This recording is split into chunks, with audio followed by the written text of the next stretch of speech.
di saat kita senang, bahagia, atau sulit, selalu kita menjadi hamba-hamba yang bersyukur atas segala nikmat yang Allah telah berikan kepada kita.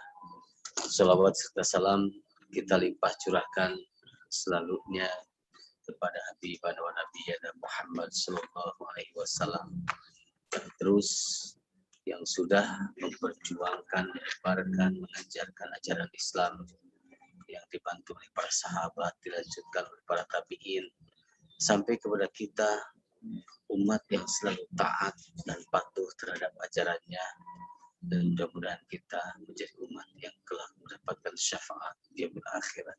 Amin ya rabbal alamin.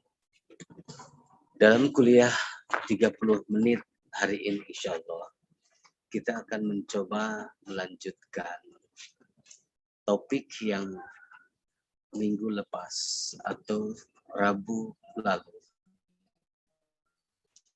yaitu di dalam surah Fatir ayat 29, yaitu sebagai pondasi buat kita, diri kita, pondasi buat keluarga kita, masyarakat kita, yaitu 3 perkara yang akan menjadi perniagaan perdagangan kita dengan Allah Subhanahu wa taala yang tidak akan pernah rugi. Yang pertama sudah dibahas, innalladzina yatluna kitaballah, yaitu orang-orang yang selalu membaca, menelaah kitab Allah, yaitu Al-Qur'an. Yang kedua, wa aqamus shalah. Hari ini insyaallah dalam kuliah 30 menit ini kita akan mencoba menelaah dan merenungi ayat tentang sholat. Kalau di dalam Al-Quran kata sholat hampir 77 kali disebutkan oleh Allah. Dengan lafaz ada yang as-sholawat dengan jama', ada yang sholat. Dan kata sholat di dalam Al-Quran selalunya digandengkan, disandingkan dengan kata zakat. Di mana ada sholat biasanya ada zakat. Wa aqimus sholat, wa atuz zakat, wa iqamis sholat, wa ita'iz zakat. Selalunya bergandengan antara sholat dan zakat.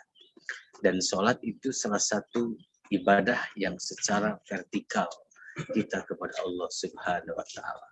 Ibadah yang kita selalu langsung dengan Allah Subhanahu wa taala. Kalau diartikan sholat itu secara bahasa, sholat itu diartikan doa. Doa itu doa, yaitu yang terdiri dari awal kita membaca iftitah itu doa sampai akhir at-tahiyat itu doa. Makanya disebutkan secara bahasa bahwa sholat itu adalah doa. Kalau diartikan secara syariah atau syar'an, yang sholat itu diartikan muftatahatun bitakbir, yaitu diawali kita dengan takbir, pemuhtatamatun bitaslim, dan diakhiri dengan salam. Itulah secara definisi singkat tentang sholat. Tapi dalam kajian hari ini tidak melihat dari aspek itu saja. Kita akan mencoba dari aspek yang lain. Bahwa dari asal kata sholat itu diambil dari kata silah. Yaitu diartikan silah itu adalah silatul abdi ma'a rabbih, yaitu hubungan seorang hamba dengan Rabb-nya. Nah ini yang penting, bahwa sholat itu adalah hubungan antara hamba dengan Rabb-nya. Seorang hamba bisa berhubungan dengan Allah itu dengan sholat. Makanya sholat disebut as-silah. As-silah itu hubungan hati seorang hamba, pergerakan seorang hamba, jasadnya seorang hamba dengan Rabb-nya. Jadi ketika kita sholat, kita itu sedang berhubungan dengan Allah, sedang komunikasi dengan Allah, sedang bermunajat dengan Allah. Itu yang disebutkan di dalam definisi secara bahasa oleh para ulama. Makanya sholat itu sangat penting sekali. Sampai menyebutkan as-sholatu imaduddin. Sholat itu tiangnya agama. Jadi kalau tiangnya roboh, tiangnya tidak kuat, bagaimana bisa kokoh satu bangunan itu? Kalau kita amal-amalan yang lain itu dikerjakan, tetapi sholatnya tidak dikerjakan, itu dalam hadis rudats itu sampai ditolak katanya, tidak menempel artinya. Jadi kalau sholatnya bagus atau baik dan sholatnya dijaga, amalan-amalan yang lain itu bisa menempel. Maka disebut imaduddin, yaitu tiangnya agama, pondasinya agama, kekuatannya agama. Dalam hal ini kita mencoba merenungi bahwa sholat itu bisa menjadi solusi bagi kehidupan kita. Di dalam Al-Quran banyak menyebutkan kata-kata sholat. Yang sholat itu bisa menjadi solusi buat kehidupan kita. Dalam surah Al-Ma'arij itu disebutkan ayat 19, terus ayat 20 atau yang lainnya itu sebelumnya. Itu manusia itu diciptakan innal insana khuliqa halu'a. Idza massahu syarru jazua wa idza massahu khairu manu'a illal musallin. Masya Allah. Ini disebutkan oleh para ulama seperti Imam Asy-Syanqiti, oleh Syekh Utsaimin, Imam Al-Qurtubi. Maksudnya, kenapa ayat ini diartikan ada istisna, ada pengecualian illal musallin. Jadi ketika ada ujian kepada umat Islam, ketika ada kita diciptakan oleh Allah dengan banyak keluh kesah, terus Allah memuji kepada kita banyak hal dari kesulitan, kegelisahan, semua itu terjadi kepada kita. Makanya di situ ada istisna illal musallin, kecuali orang-orang yang sholat. Yang bagaimana sholatnya? Alladzina hum ala sholatihim daimun, yaitu orang-orang yang mereka itu selalu menjaga kontinuitas dalam melaksanakan sholatnya. Insya Allah itu tidak akan terjadi rasa keluh kesah ketika Allah uji, ketika Allah berikan ujian yang berat, itu insya Allah dia akan bertahan dengan sholat. Makanya sholat itu bagian dan bisa menjadi solusi bagi kita dalam kehidupan sehari-hari. Ada ayat di dalam Al-Quran surah Al-Baqarah, ayat disebutkan ayat ke-45. Itu sudah kita mafhum ayatnya. Wasta'inu bis-sabri was-shalah wa innaha lakabiratun illa 'alal khashiyin.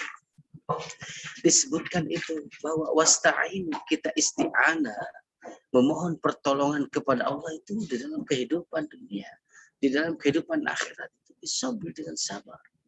Ini disebutkan oleh Imam Asy-Syanqiti dalam kitab Ar-Ruhul Bayannya. Beliau sampai menyebutkan seperti ini. Al-isti'anatu fi umuri dunya wal akhirah. Jadi permohonan, permintaan kita kepada Allah dalam urusan-urusan dunia dan akhirat. Bisabri, dengan sabar sekali. Kita harus dengan sabar. Kenapa harus dengan sholat?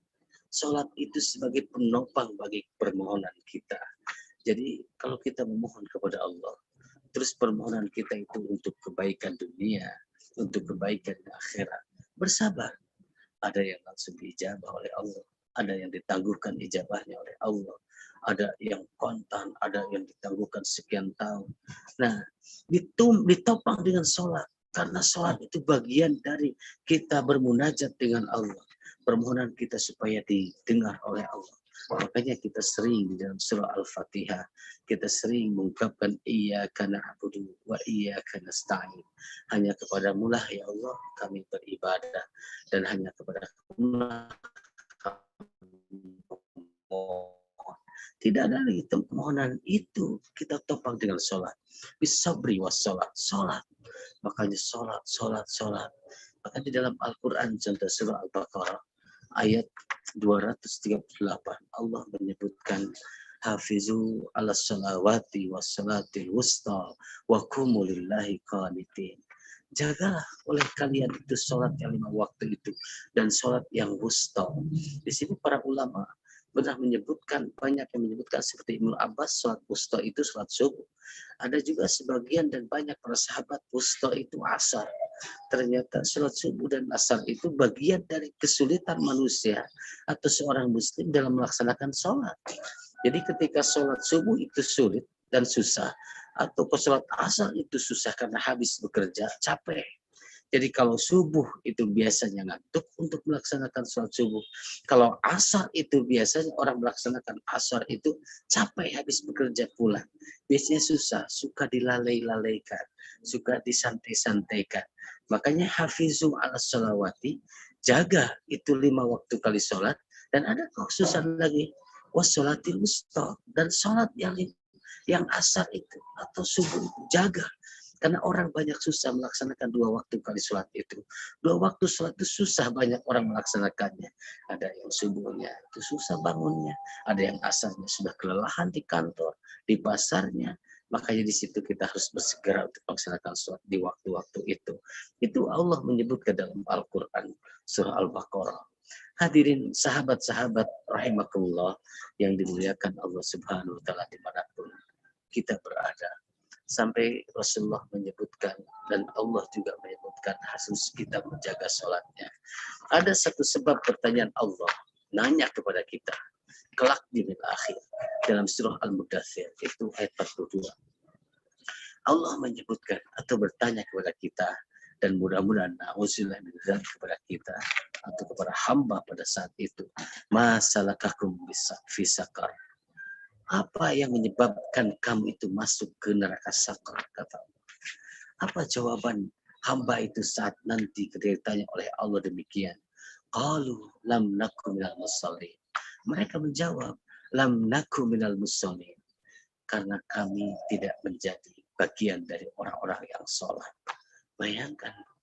Bayangkan hadirin sahabat-sahabat rahimakumullah.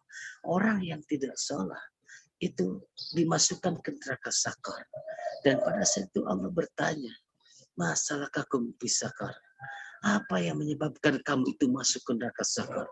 Qalu lam naku minal musallin. Karena kami tidak menjadi bagian dari orang-orang yang sholat. Sholat itu murah, meriah. Dan hanya 5 menit kita melaksanakan sholat. Paling lama itu 5 menit. Coba bayangkan kita bekerja atau kalikan saja atau bagikan saja 24 jam. 24 jam diambil kita sholat. Kerja dari pagi, contoh dari jam 7 sampai jam 12 atau jam 7 sampai jam 2 itu kerja. Jam 7 sampai jam 4 itu kerja. Bayangkan sholat. Ada yang kerjanya 8 jam, ada yang 9 jam, ada yang 10 jam, ada yang 12 jam. Bayangkan sholat kita, berapa jam kita sholat? Kalau satu kali waktu sholat kita melaksanakan sholat 5 waktu, sholat itu dalam sehari itu sekali waktu sholat itu 5 menit saja. 5 menit kali 5, berapa menit? 25 menit.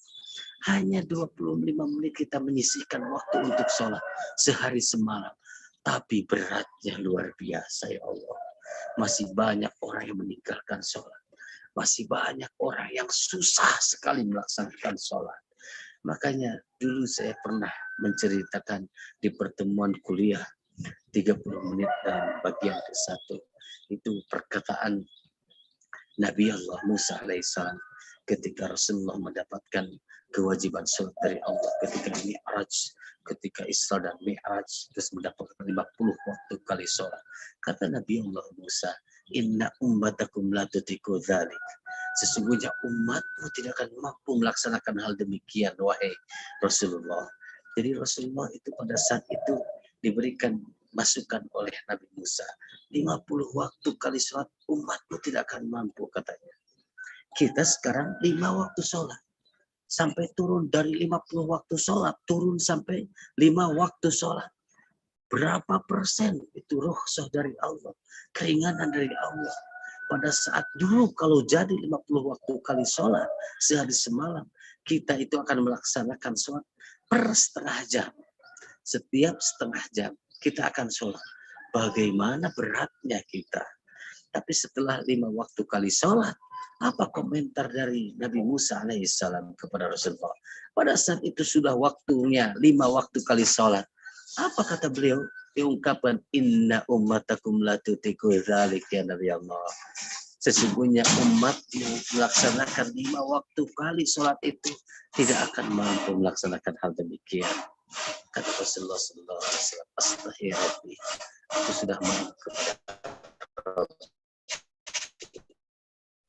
dari 50 waktu kali angkat 5 waktu kali sholat. Kata Nabi Allah Musa, inna ummatakum la tutiku dzalik. Sesungguhnya umatmu tidak akan mampu melaksanakan 5 waktu kali sholat. Bayangkan kalau 50 waktu kali sholat.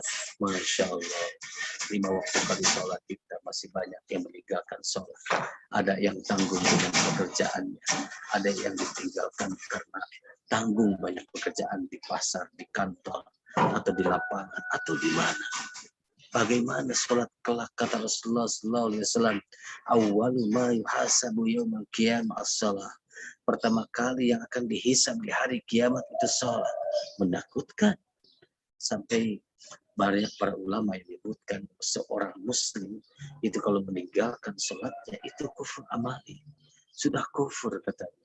Karena bagian dari hadis Rasulullah SAW, al-farqu bainal mu'min wal kafir as-salat. Yang membedakan kita dengan orang mukmin dengan orang kafir itu sholat. Karena di kafir, di orang-orang non-muslim tidak ada pelaksanaan sholat. Kita itu ada, silah, terus berhubungan. Nomornya ada, berhubungan dengan Allah. 2, 4, 4, 3, 4. 2 itu subuh, 4 itu zuhur, 4 itu asar, 3 itu maghrib, 4 itu asar.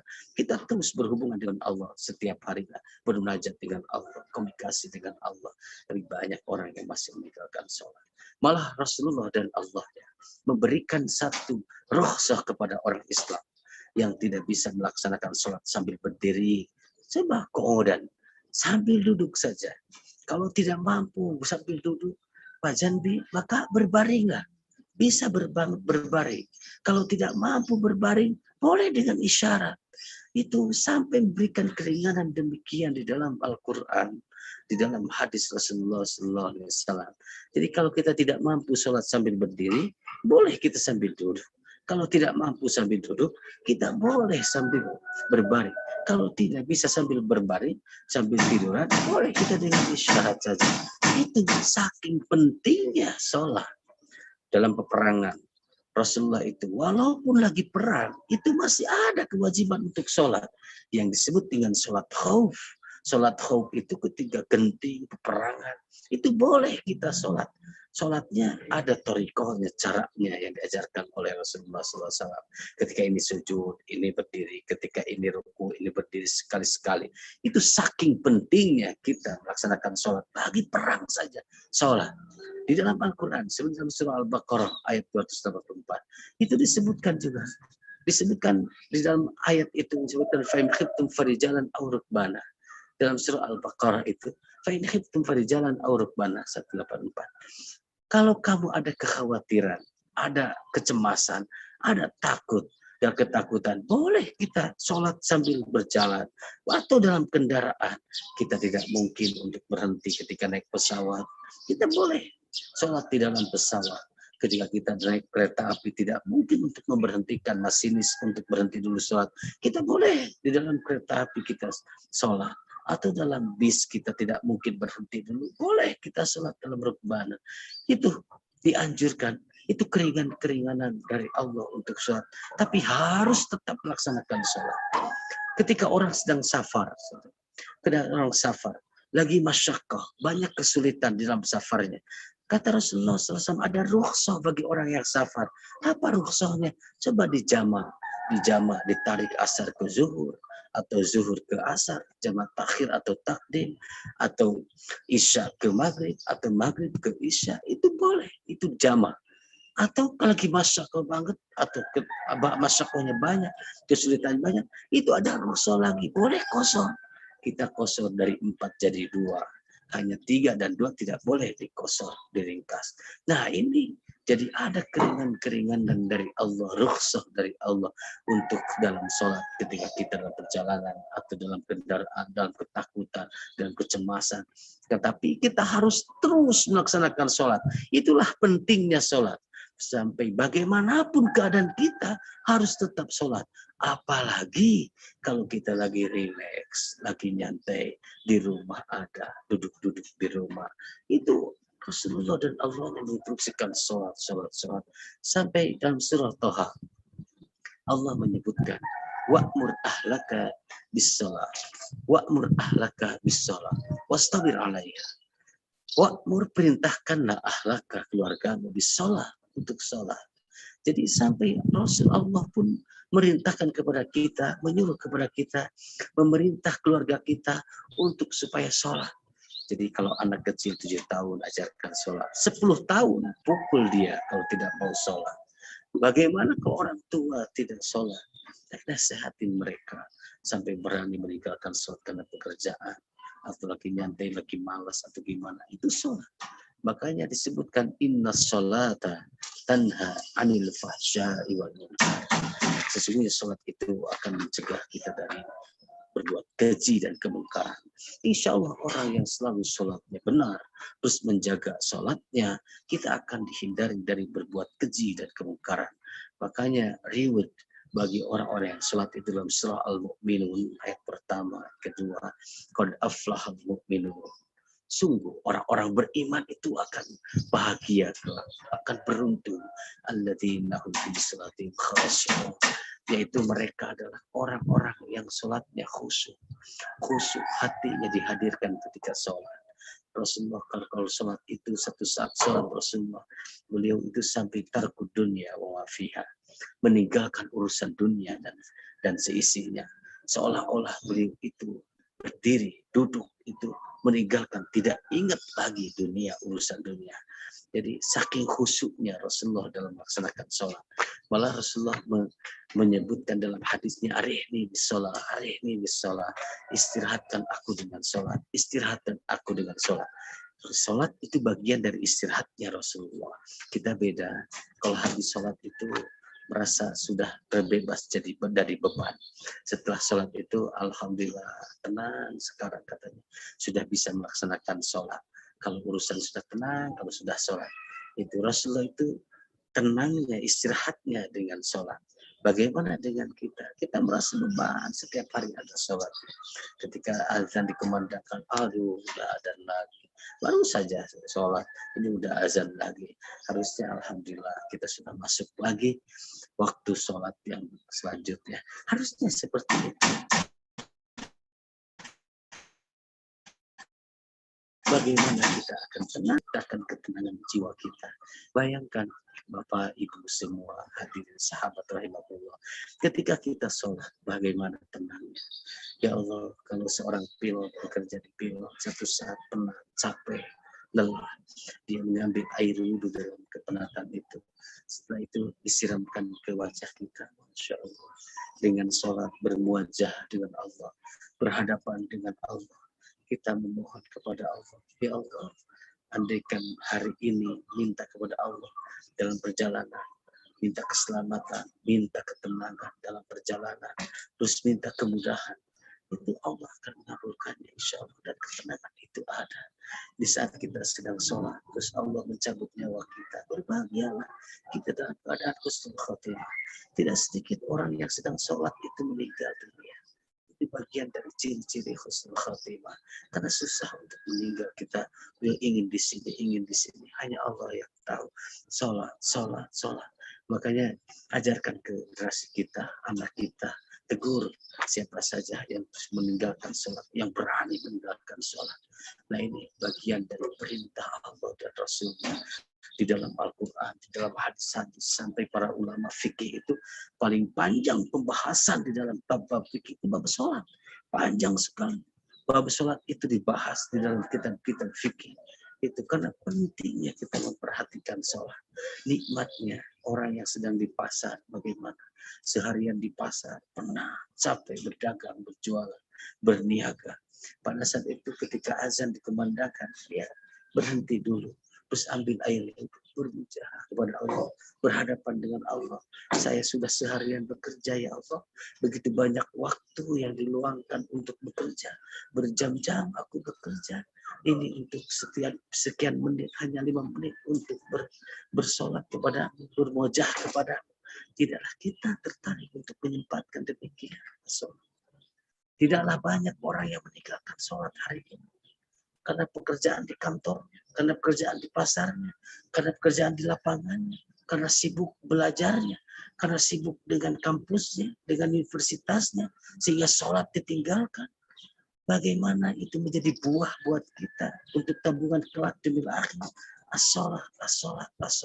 Bagaimana amalan yang lain bisa menempel kalau sholatnya tidak benar, kalau sholatnya ditinggalkan. Bagaimana kita beramal yang lain kalau sholatnya kita berani tinggalkan. Itu Allah sudah mengingatkan kepada kita. Aqimis sholat. Para ulama dalam kitab-kitab tafsir menafsirkan tentang sholat, saking pentingnya ahmiyat sholat, kepentingan kita sholat. Bagian dari kesehatan para dokter banyak yang menelitinya, banyak yang dari bagian anatomi banyak juga yang menelitinya, manfaat dari sholat. Apalagi kita untuk tabungan kelak di akhir, itulah sholat. Mudah-mudahan kita termasuk bagian dari orang-orang yang selalu menjaga sholat. Kita mudah-mudahan kita termasuk bagian dari orang-orang yang nanti kelak dihisab, selamat dari hisaban, bahwa kita menjadi orang-orang yang bersyukur, orang-orang yang selalu menjaga sholatnya, tidak menjadi hamba-hamba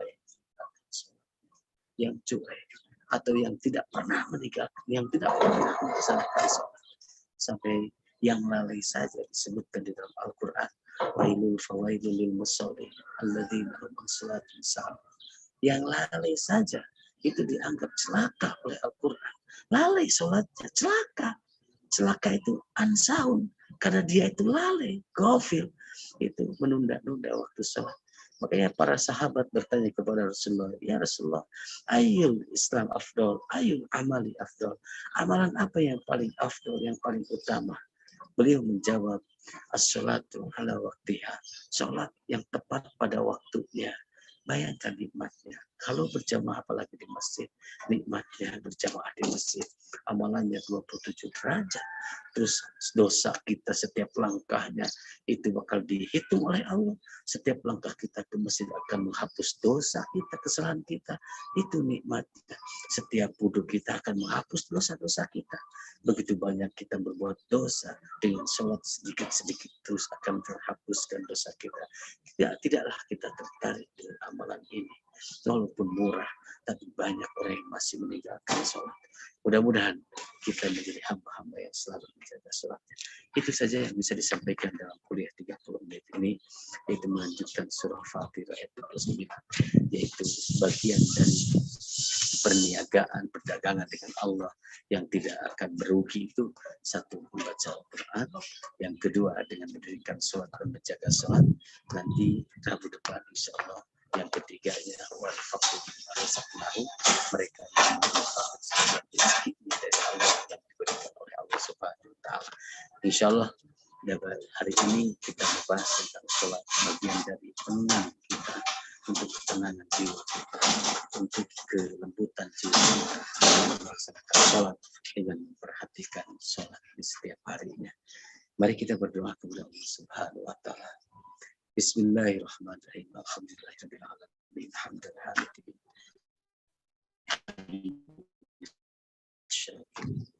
Ya Rabbana lakal hamdu kama yanbaghi li jalali wajhika sultan. Allahumma shalli wa sallim ala Muhammad wa ala alihi wa sahbihi ajma'in. Allahumma inna nas'aluka ridhaka wal jannah wa na'udzu bika min sakhatika wan nar. Allahumma inna nas'aluka ilman nafi'an wa rizqan thayyiban wa amalan mutaqabbalan.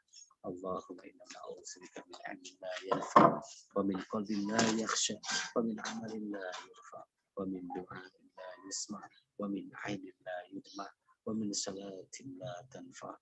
Allahumma innaka ta'lamu anna hadhihi al-qulub qad istama'at 'ala mahabbatik wa taqat 'ala ta'atik wa tawahadat 'ala da'watik wa ta'ahadat 'ala nusrati syari'atik. Fawathiq Allahumma rabitataha wa adil muddaha wahdiha subulaha wa mlaha binurika alladhi la yakhwa wasrah suduraha bifadil iman bik wa jamili tawakkuli alaik wa ahliha bima'rifatik wa amitha ala syahadati fi sabilik innaka ni'mal mawla ni'mal nasir. Allahumma amin. Allahumma amin. Rabbana atina fid dunya hasanah wa fil akhirati hasanah wa qina adzabannar. Subhana